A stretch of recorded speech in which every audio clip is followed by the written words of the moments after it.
Many of you may be wondering, why do I keep posting a lot of videos about Aliko Dangote? The reason is really, really simple. I like the way Dangote does business, and it's up to a certain extent. Although there are a lot of controversies around it, like government support and many, many other things like that. The truth is that if you check around the world, if you're a very, very, very big business person, the government will want to support you because success attracts success.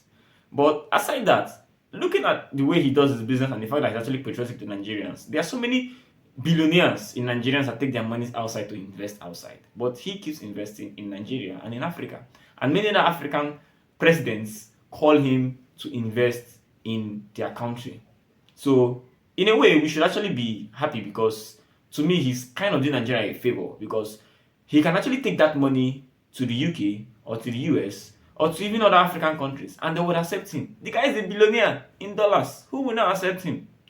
Well, that being said, now let me tell you some other things about why I actually do like this guy.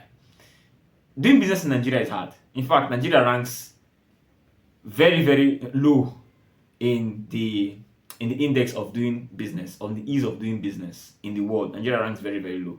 And he keeps doing business here in Nigeria. In fact, look at the battle he had to fight with NNPC, all the government, other officials, and about petrol subsidy and many, many other things. And he just kept going and kept going and kept going and kept going and kept going. I don't know if you understand. In fact, one time I look at the many, many interviews he has had and many, many other things. He has invested in rice, has invested in oil, and he has invested in processing, has invested in cement, and many, many other things. Yeah, there might be some controversials here or there, but look at the big picture, guys. Look at the big pictures. Aside the government, I believe he is the second biggest employer of labor in the country.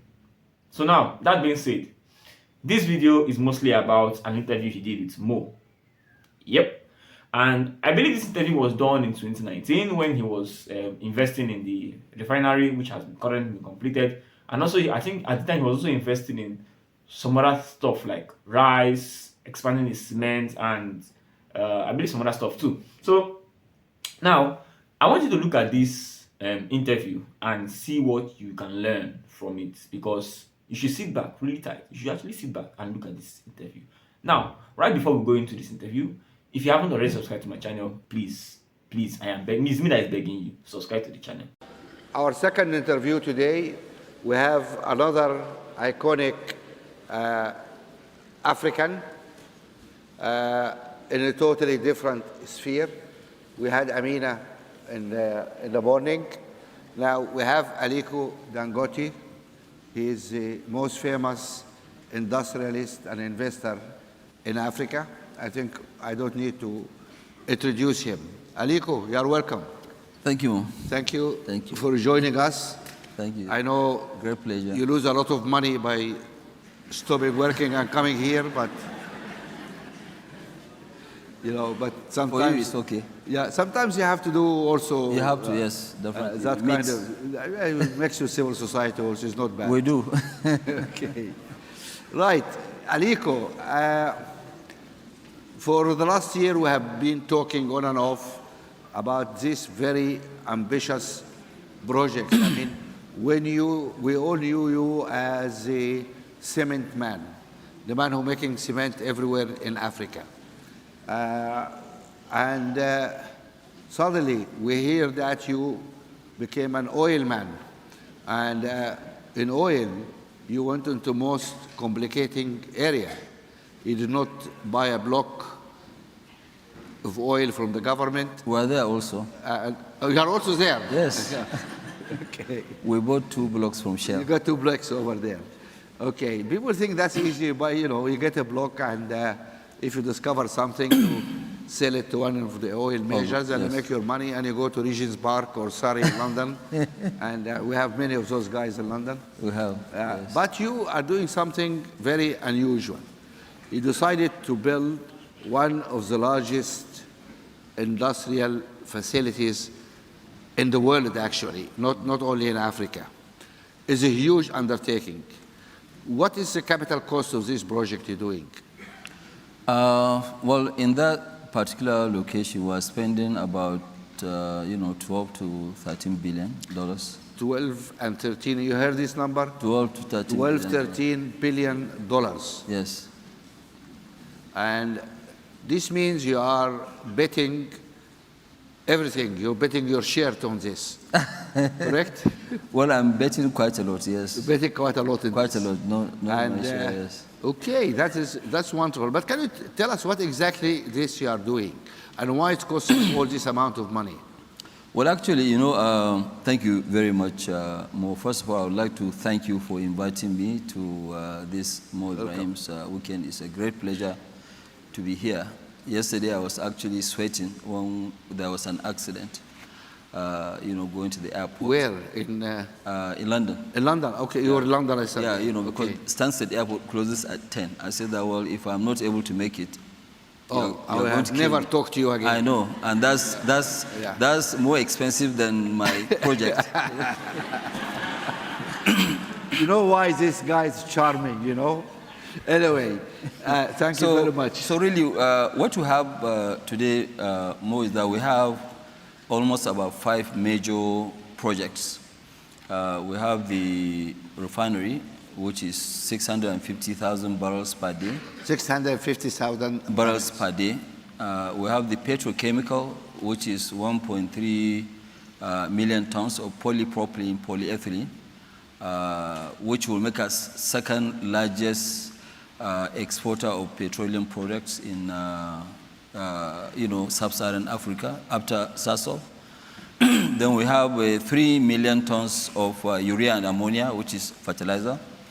And also we have the gas pipeline. But the 3 have actually moved very, very fast. And then we have the cement. We are doing about $2 billion worth of expansion in the cement.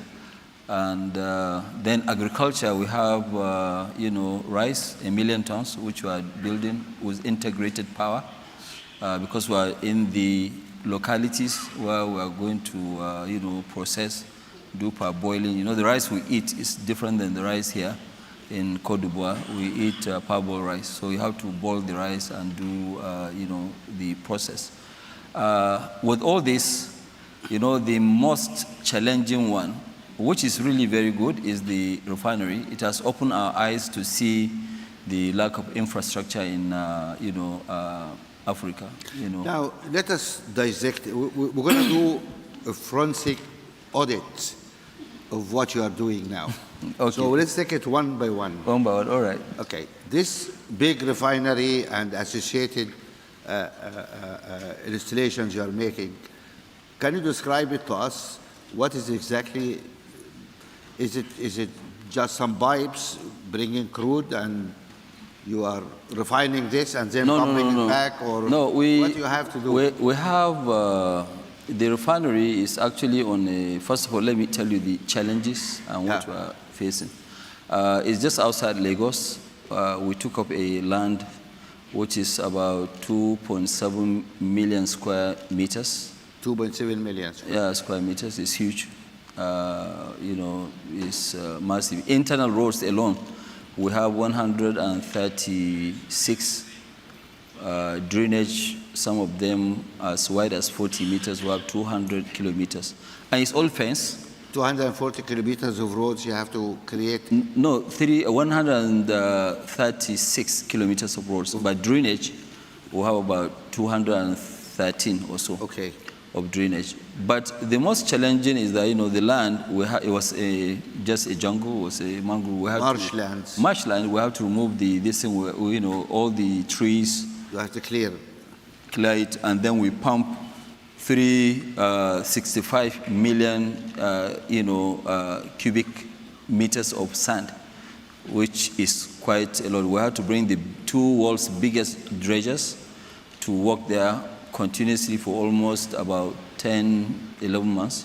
So you get this sand from the seabed? From the sea, yes, from the sea into the land. Okay. And, so when we finish that, we are now faced with the quality of the soil that we have.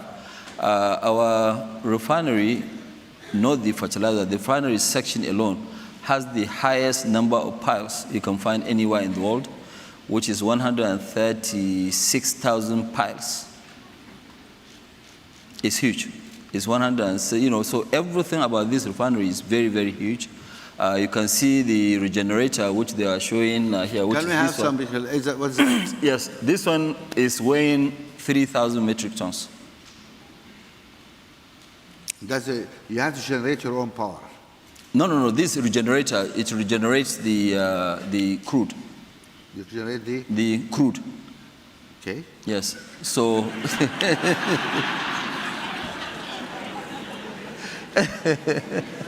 So we have this, but you know, the real challenge of the project is that we have to build our own port, because none of the ports in Nigeria can actually take the weight. Thing. Where do you get this from? This from Hyundai, Korea. From Korea? Yeah. And Korea. You managed to ship it all the way from Korea yes, to... we have actually 7 of these. Okay. This is the biggest, then we have another smaller ones. And this thing has to be rolled out. And so the ports in Nigeria, the heaviest equipment they can take might be maybe 150 tons or so. And then we are faced with the roads. If you look at what this one is going to go on now, they put on the this thing. And what we have to build a special road for all our equipment to be able to pass. You know. What is this creature? Which one is that? Well, the other one. Okay, the other one is the heaters. We have filters. Filters and heaters. They are the same. Okay, to ensure the flow. The flow of the oil, to heat it up, and you know. So we have a lot of various. We have an equipment, single one, which is 42-story building. You showed me some pictures of massive cranes. You said you have to get some of the world's biggest. There are only 3 of them available in the world. There are 5,000 tons crane. 5,000 tons. Yes, so that one you have to book maybe a year and have 2 years in advance, because there are only 3 in the world. The whole world? Yeah, in the whole world. Yeah, there are only you have 3. photographs of this stuff? Yeah, this is it. This is the crane. This one crane is huge. That's the crane. Yes, it has not been fully assembled. This crane has equipment over 205 containers, which they have to couple, you know, together. So these are some of the, you know, is this accommodation or what you are making? No. These are the heaters. I thought you were doing real estate as well. No, it's not real estate. No, it's not real estate. But you know, the site, we have over 30 kilometers of fencing. 30 kilometers of fence. Concrete fencing at the site. So we have quite a lot of challenge. But what this will give us at the end of the day is to give us, you know, 650,000 barrels of, you know, crude processing, and total number of products that will produce will be about 32 million tons. So 32 million tons, it means that Nigeria will actually be one of the largest exporters in Africa of petroleum products. So what we are trying to do is to do exactly like what we did in cement. Nigeria used to be number 2 in the world after US in cement importation. And now Nigeria, you know, was self-sufficient. And by this year, Nigeria will be the largest exporter of cement in Africa. Okay. It was 8 million tons of expansion. Right, but I think this wonderful. This is a courageous man to put all, you know, he bet the bank and everything on such a massive technological projects, which in Africa we're not famous for. We always go for the soft stuff. And I'm not aware of any major private investment in Africa at that scale. No, never. Which is funded by local people. Yes. And that's it. Can you give him a hand, really, for what he's doing? Thank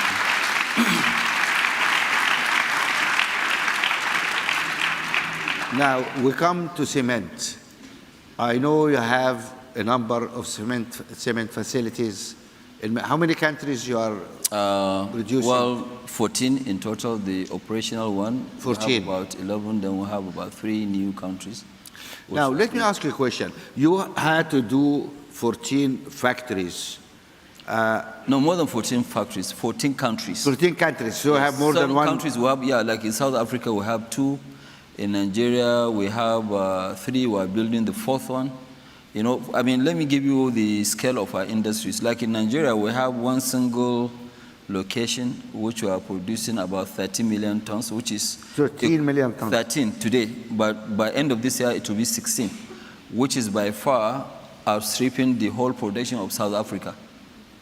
So you're going to end up producing more than South Africa? In that location alone, yes. Just one location? Just one location, yes. South Africans watch out. You guys are, they don't need to watch out. I'm there becoming also. history. Yeah. So we have in Zambia, Tanzania, Ethiopia, Congo, Brazzaville, so most of the countries, were there. In Cameroon, we're actually building another 3 million tons here in Côte d'Ivoire. Yeah. Côte d'Ivoire, just about an hour, from here. Now, strategically, when you start to build this empire of cement manufacturing, are you, of course, you're looking at markets, etc., and raw materials and transport, but was it necessary to build in 14 countries? I mean, couldn't you build in 4 or 5 key locations and then transport to other countries, or are the custom barriers forcing you to put factories sometimes where it is not optimum to do so? Well, there are several reasons. One of the reasons first is that it is not easy to move around. It's not easy to move around. It's not easy to move around, that's number one. Number two, it depends on the country, whether they have limestone, which is our key raw material. That's what I thought. Some location will be more. Yeah, so, well, it depends. Like now, let me give you an example, because you talked about movement within Africa. Yeah. Take, for instance, our factory in Nigeria, which is in a place called Igbeshi. It's not far away from Obasanjo's house. Okay. Yeah. You put it there because of Obasanjo? No. It's because of the limestone, actually. Okay. So we have the factory there. We are only 28 kilometers into Republic of Benin. But Republic of Benin, they don't allow us to take cement into, Benin Republic. But they import from China. Why? It's one of the areas that I keep always discussing with my very good friend, Vera. I'm sure she's somewhere here. And I always tell Vera, please, can you make the regional markets in Africa to work before we go to CFTA? Now, let me just get to the bottom of this. Could it be the Chinese cement cheaper than your cement? No.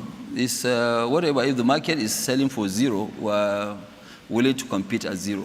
So we'll just take and sell. So you are happy to compete at price? No. It's not about competition. It's about allowing us to go in. So how come they allow Chinese and don't allow Nigerians? Honestly, Mo, you should ask the president of the country. He will give you. Do you have anybody from Benin here? No? I'm sure nobody will rise up his hand. Do you? Nobody from Benin. Nobody from Benin? Where? Okay, why are you doing that?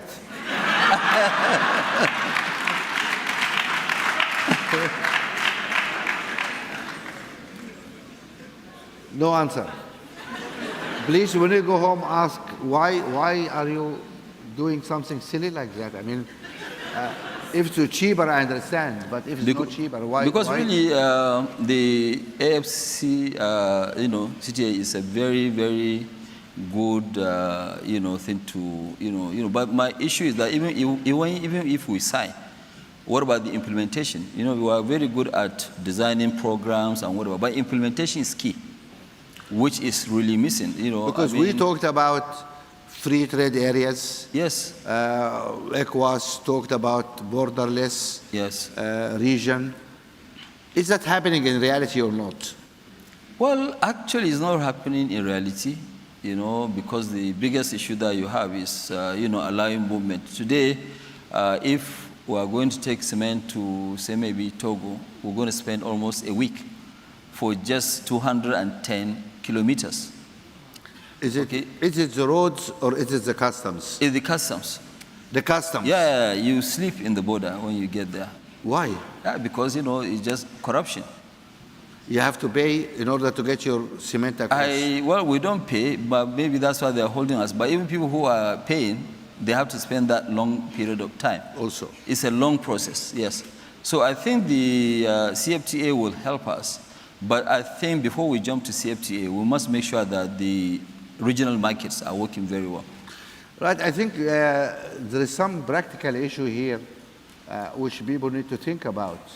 We keep celebrating in Addis Ababa signing agreements and yeah. orders and movement, and here we have a situation where it takes a week to move goods 280 kilometers between two neighboring countries. And then your neighbor too will say that, no, don't bring your goods here. You know, I think when you look at it, a place like Republic of Benin, Togo, and Co., they are the ones that will benefit more in terms of this, regional markets. Because if I'm from Benin or I have business in Benin, it means that I don't only have market for 14, 15 million people. I have Nigeria's market, which is 200. You see, because the economic activities of Nigeria is mainly in the southwest, which is 60%. And the Republic of Benin is like part and parcel of that area. I mean, it's easy. My own market, like what I said, it's easier for me to take my cement into the Republic of Benin than going to Lagos. Even though I'm near. I mean, yeah, we have been talking about regional. Where is Vera? I mean, we're talking about regional integration and all this stuff, and it's not happening on the ground. So, Vera, are you here? Yeah, she's right there. Okay, we'll get you. No, I think this conversation is important to really show what's happening actually on the ground. You know, how we're going to move. Couple of us, we have a lot of, work in our hands to do. I mean, today, for example, what I keep saying, luckily, people like Vera, they are actually, pushing. They have done this African Union passports. Passports? Yes, okay. I haven't got one yet. I don't know why. No, they have to give you one, definitely. I mean, it's better for you. Because if you now see my passports, I carry 6 to 7 passports because of visas. Okay, and even though I'm an investor, but I need visas in almost 38 countries out of 55 or so. So now they have issued us with the African Union passport. About a few of us who've gotten the first. 3 of us. Maybe 3 or 4. How much do I have to pay for that? No, I didn't pay anything. Come on, I mean, no. But look, I mean, I haven't got one. I mean, I support the African Union. They didn't give me one. You must have paid something for those guys. No. We got it. It is in Addis Ababa at the African Union. So I've got one. But let me tell you this: the one that I have, I went to South Africa quite okay.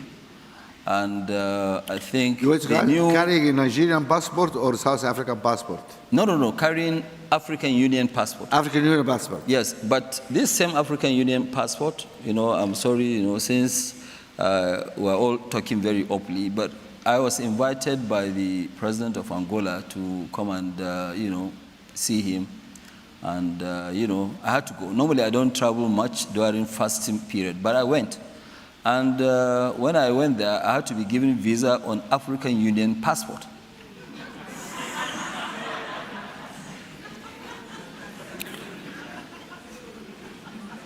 Maybe there is fees for the visa? No. There's no fees? It's not about fees. When you say African Union passport, it means that you should move some money. Everywhere. Free of charge. I thought that was the agreement. Yes. Okay. So I had to apply for visa. And intentionally, when I applied for the visa, I also applied on African Union passport, and I gave them that one to sample it. Maybe you need to send the picture of that to Musa Faki to say. No. I'm going to send it to Vera. She did not issue the passport. She didn't issue, but she should Musa go. Faki is interested. Said, "What is this? I mean, is that useful?" No, I think she's in Ethiopia, and since she's dragging all of us to champion this CFTA, so she needs to go and sort out these hanging issues.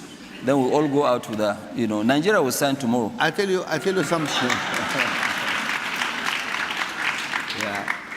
In this trouble thing, I tell you honestly, I mean, I also have, besides Sudanese passport, I have a British passport. I cannot use Sudanese passport anyway for obvious reasons. So I travel with British passport.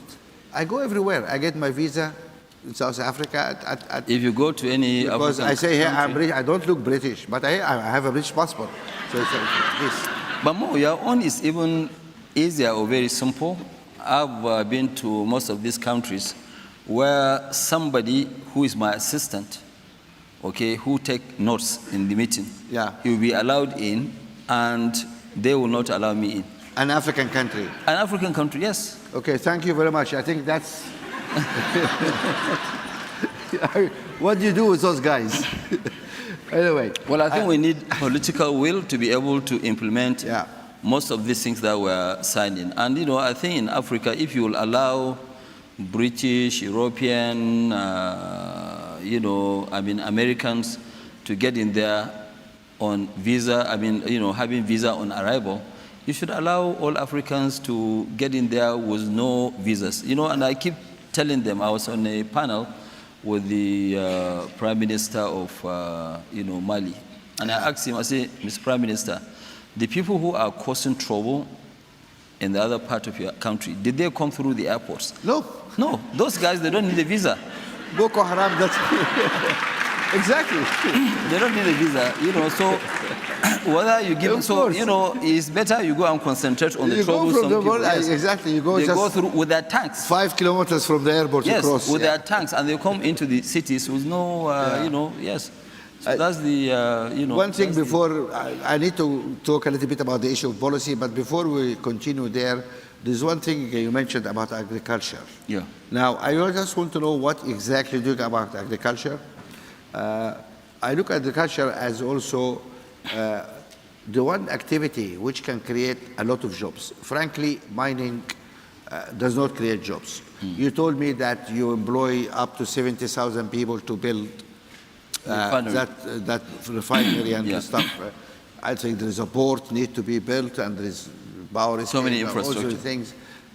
But these are not operational employment. This will be employed during the construction. Period of construction. But yes. when you But you operate, develop a lot of skills. yes, but when you operate, there will be only a couple of thousand or 3,000, maybe something like that. Yes, but you know, the indirect employment is there also. Fine. Yeah. But But what I'm agriculture, saying, nothing- agriculture generates Oh, huge yeah, amount of jobs. much, much more. That's why I'm interested in agriculture. Tell me, what exactly are you doing in agriculture?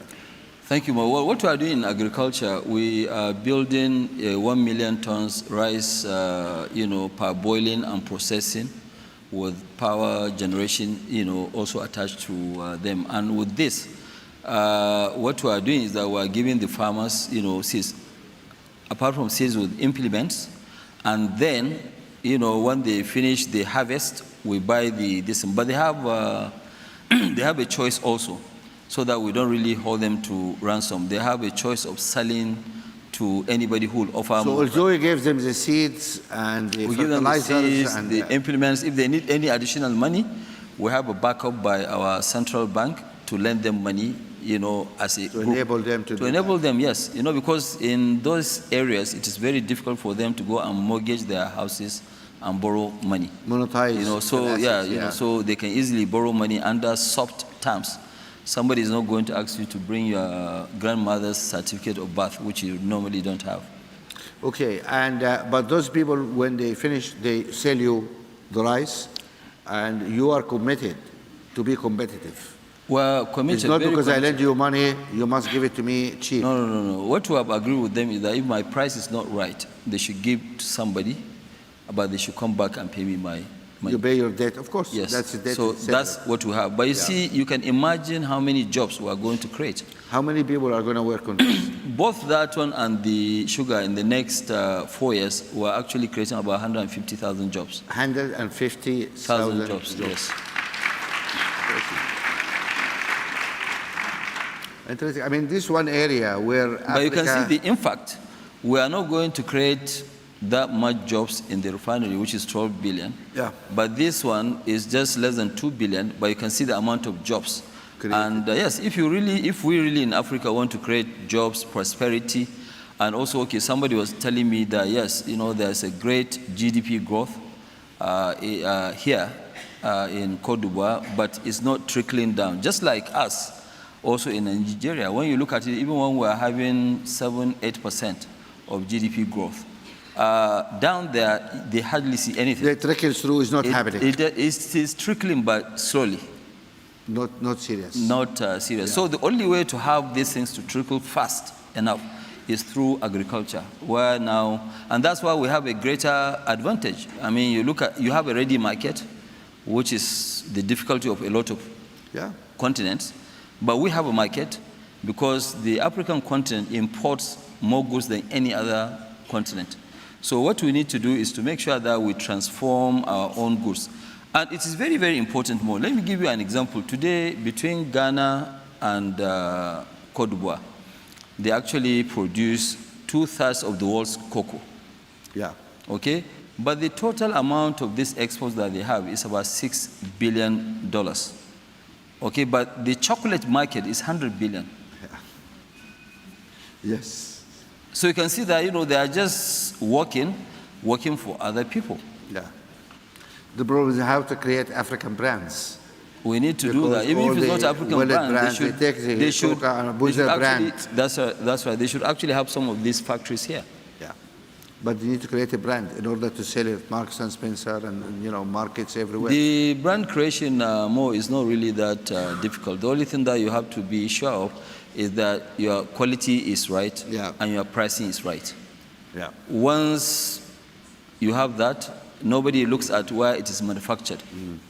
Yeah. Yeah, because most of the shoes you buy in Italy, they are not manufactured in Italy, especially in the U.S. Is it U.S.? Yeah, I thought U.S. has stopped manufacturing everything. They say China does everything now. Well, they China still produces make shoes in America? Yeah, they do all that. But right now, your friend is trying to drag all the industries to go to America. Okay, we'll not talk about that Trump. now. Okay. Right. I mean, that's very interesting. Let us move also to, although the point of agriculture, I hope it registered. And that's a very important area because first, we are not really using all the lands we have. We have huge amount of arable land which has not been used. 60% of the world's arable land. And we're not using that. Then, even the land we are using, we have the lowest productivity in the world. And there is a huge upside there if we improve that, productivity. So this is an area we will need to look at very carefully. We'll change that though more before you go on to your next DC. The rice before in Nigeria we used to do only one crop per annum. Now we do 2 crops, and they used to get about 1 to 2 tons per hectare. Now we have varieties that we imported that are giving us up to 8 tons per hectare. So once you have this, it will help the farmers. Techniques it will help a lot of people to now realize that, look, farming is not a poor man's business. You can actually get rich faster in farming than doing something else. I mean, you look at it, today we also have fertilizer, which we used to import a lot.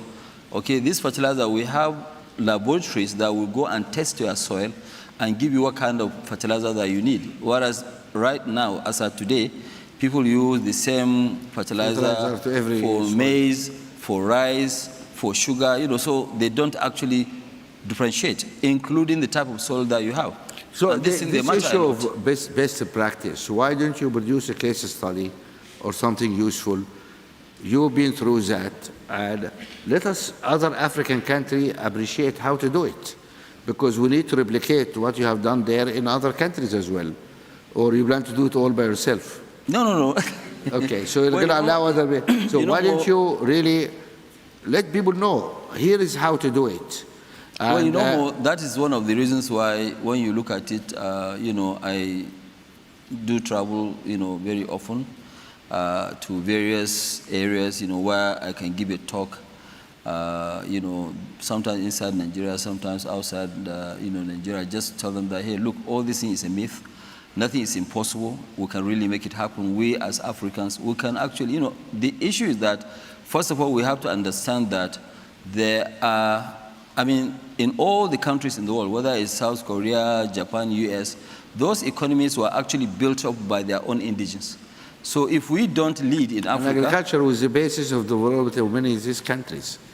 Pardon me? Agriculture Well, was the basis of development of many Yeah, countries. many of these countries. Is not backward, as people think. No, it's not backward like But us. because of time, let us move on a little bit different subject to talk about you as a person. And, well, you made a lot of money now, but I guess it doesn't matter now because for you it is numbers in the banks, you know. You look at your bank Yes. statement and, you know, how many zeros here or it's not here or there. I don't even look at that at all. You don't even like it, but it's okay. But when you made your first million or 5 million, Well, how we deal with that? When you made your first million or 5 million or you know, the way it is that when you first start business, your target is to make your first million. You know, okay, fine, I did that. But, you know, after, you know, a year or so, I realized that, look, I have much more than 12, 13 billion, you know, and I said, okay, fine, all these numbers are just written numbers. Yeah. You know, and one day I went to a bank. yeah, You know, at that time there were no restrictions of this, and I wrote a check and cash $10 million, and I took it home for yourself? for myself. Yes, You cashed $10 million $10 million, from the yes, bank? Yes. Yes, and took it? I put it in the boot of my vehicle, Yeah. and I went home, and I opened it, and I look at 10 million. I said, that, okay, fine. Now I believe I have money.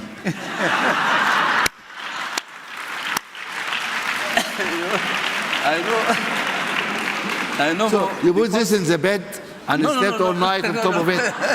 You made love to your money. It was, no? it was in the boot of my the car. You know, car. Yeah. But I brought it, and I went there by myself. I drove myself to the bank. I cashed the money, and you know, I put it in my room, and I look at the money, and I took it back to the bank the next day. Can I ask you how much money you have in your wallet today? Today, Yeah, how much money you have in your pocket? you'll be very, very surprised. Uh-huh. I don't even have, not even $1, nothing, You have no money on you. nothing, nothing. I have nothing. That's money for you guys. When you have money, you don't carry money. See, that's really interesting.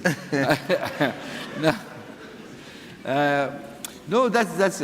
I know you also started the foundation. Yes, well, And started the foundation. what is the focus of your foundation? I think the focus of our foundation is health, education, empowerment, and you know, disaster relief. So we do quite a lot. 2 years ago, we did an endowment of $1.25 billion. $1.25 billion. billion. Yeah, dollars. Yes. You made an endowment of the foundation Yeah, of $1 foundation. billion. Yes. That's 1.25, interesting, yes. okay? But I know the foundation also is not a new foundation. It's very old. Yes. I started the foundation, you know, in 1993. Who manages this foundation? It's a lady called Zuera Yusuf. Yeah, Zora, I know. She's somewhere here. She's doing a great job. That's her. You're going to have a queue of people asking you for grants now. You better run away now.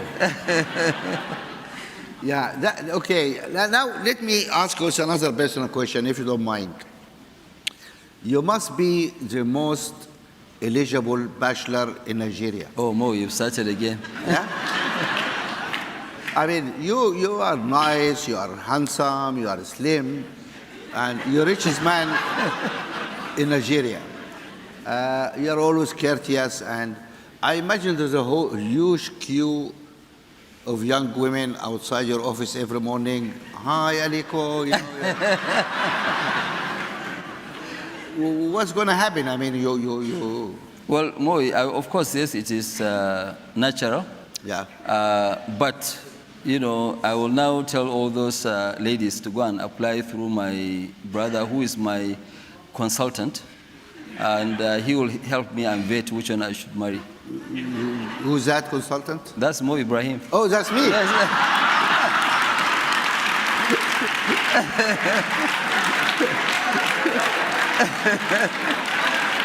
This guy is. Yeah. you know, because I was telling somebody Now I'm that, going to receive 100,000 letters for CVs from I Nigerian was women. telling somebody that I have a one-to-one with Mo. He said, when? I said, no, in about 3 hours. He said, oh, my God. He said that, you know, Mo is actually harder than hard talk. I said, really? He said, yes. You know, it's better you go and face her talk than face him more. I said, no, don't worry. He is my brother. He'll be sort of me. No, I think we have been kind to him today. Yes? We do not have. No, thank you very much, Aliko. Please give me a hand. And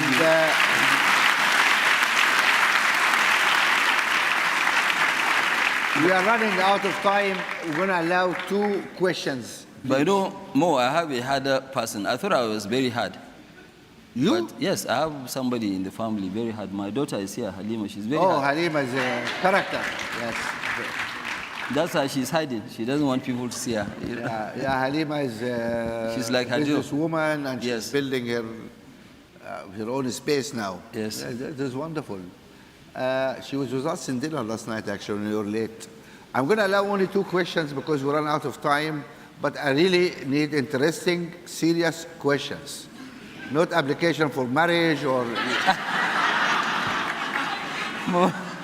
Okay, somebody over there. Yes, go ahead.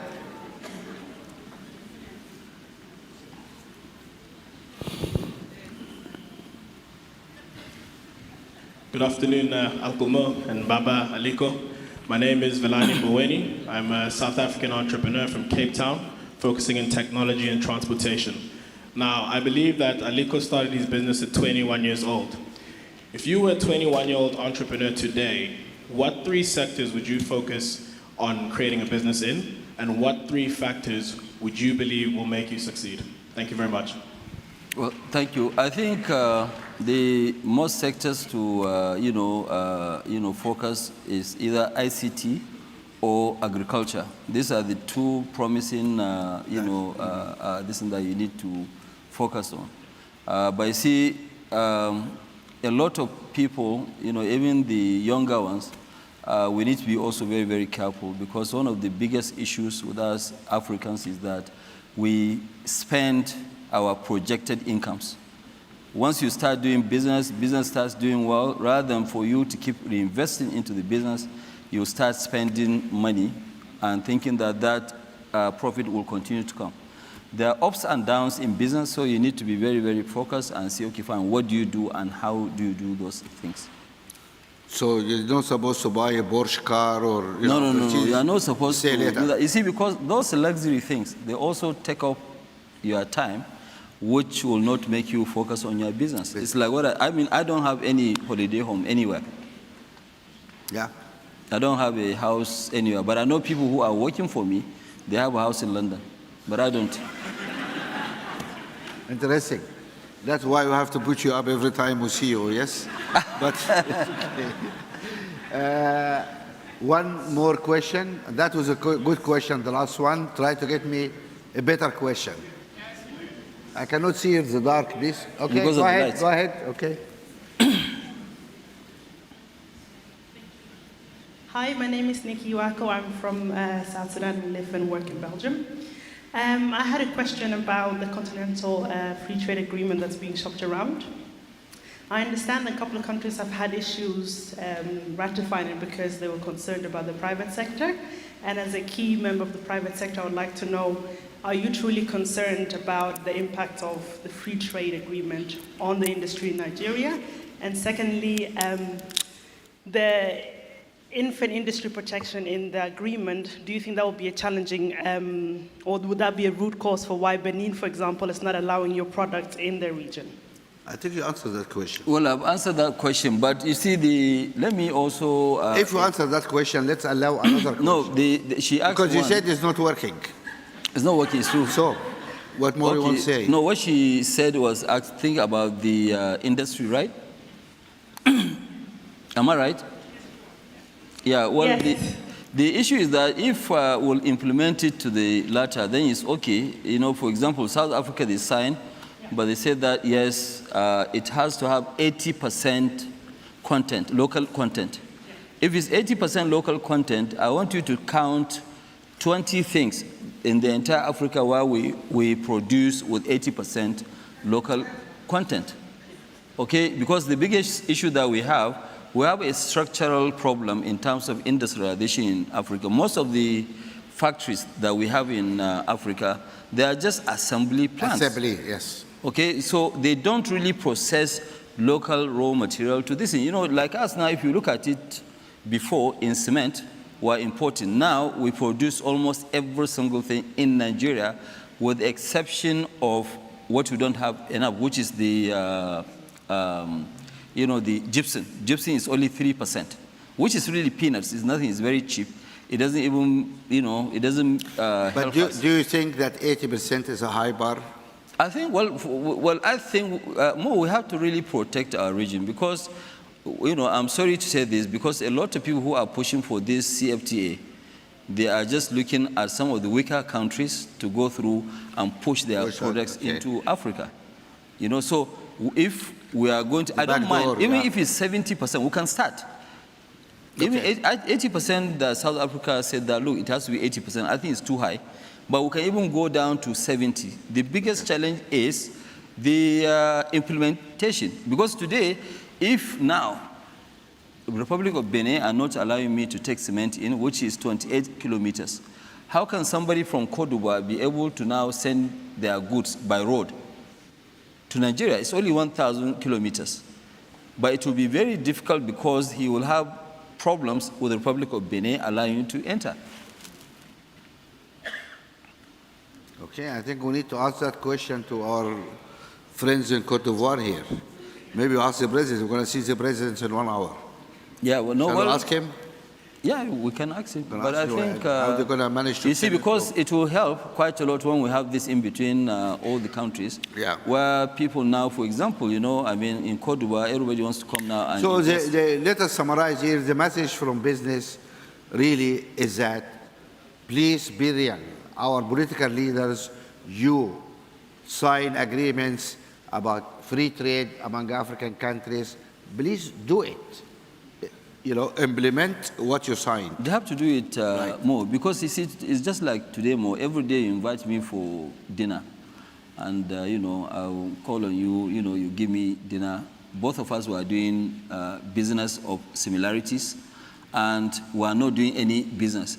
It is only a matter of time that we believe that, look, we are wasting my time, and I'm also wasting my time. Okay? So for countries, for us to strengthen those relationships, we have to have an economic relationship. Economic integration is useful. Yes. That's right. So the integration really is useful. We shouldn't be complaining that, yes, we have a lot of youth. You see, and we have to be very careful. We've seen this in North Africa. The time bomb that we have is this youth that they don't have jobs. Okay.